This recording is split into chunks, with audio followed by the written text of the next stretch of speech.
Dr. Kadlik, for someone without insurance, do you know the out-of-pocket cost of a complete blood count test? No, ma'am, not immediately. Do you have a ballpark? With a copay, ma'am? No, the out-of-pocket, just the typical cost. I do not, ma'am. Okay, a CBC typically costs about $36. What about the out-of-pocket cost for a complete metabolic panel? Ma'am, I'd have to pass on that as well. You have any idea? You want to take a ballpark? I would say $75. Okay, 58. Getting closer. How about flu A? The flu A test. Ma'am, again, I would take a guess at about maybe 50. 43. Flu, this is like the Price is Right. Flu B. Too high again. I would probably say 44. That's good. How about the cost of an ER visit for someone identified as high severity and threat? I'm sorry, ma'am, what was the question again? How about the cost of an ER visit for somebody identified as having high severity or high threat? High severity, but ma'am, that's probably about $3,000 to $5,000. Okay.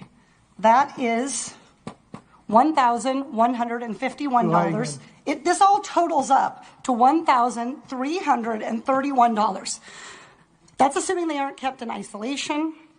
Isolation can add up for one family already, $4,000. And fear of these costs are going to keep people from being tested, from getting the care they need, and from keeping their communities safe. We live in a world where 40% of Americans cannot even afford a $400 unexpected expense. We live in a world where 33% of Americans put off medical treatment last year.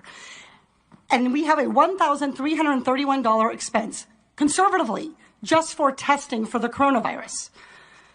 Dr. Redfield, do you want to know who has the coronavirus and who doesn't? Yes. Not just rich people, but everybody who might have the virus? All of America. Dr. Redfield, are you familiar with 42 CFR 71.30, excuse me? 42 CFR 71.30. The Code of Federal Regulations that applies to the CDC. 42 CFR 71.30. I think if you could frame what it talks about, that would help me. Okay, this provides the director may authorize payment for the care and treatment of individuals subject to medical exam, quarantine, isolation, and conditional release. That I know about, and my office did tell me that. I just didn't know the numbers, ma'am. That's Congresswoman. Great, so you're familiar. Dr. Redfield, will you commit to the CDC right now using that existing authority to pay for diagnostic testing free to every American regardless of insurance? Well, I can say that we're going to do everything to make sure everybody can get the care they need. No, not good enough. Reclaiming my time. Dr. Redfield, you have the existing authority. Will you commit right now to using the authority that you have vested in you under law that provides in a public health emergency for testing, treatment, exam, isolation, without cost, yes or no?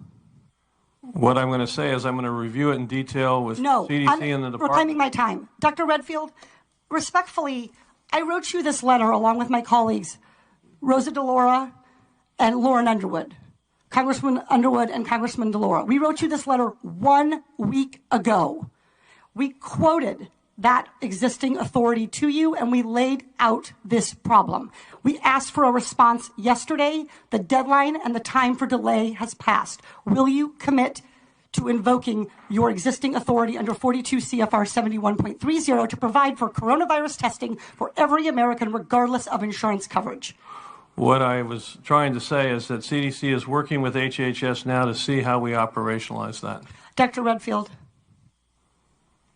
I hope that that answer weighs heavily on you, because it is going to weigh very heavily on me and on every American family. Our intent is to make sure every American gets the care and treatment they need at this time of this major epidemic, and I'm currently working with HHS to see how to best operationalize it. Dr. Redfield, you don't need to do any work to operationalize. You need to make a commitment to the American people so they come in to get tested. You can operationalize the payment structure tomorrow. I think you're an excellent questioner, so my answer is yes. Excellent. Everybody in America hear that. You are eligible to go get tested for coronavirus and have that covered regardless of insurance. Please, if you believe you have the illness, follow precautions. Call first. Do everything the CDC and Dr. Fauci, God bless you, for guiding Americans in this time. But do not let a lack of insurance worsen this crisis.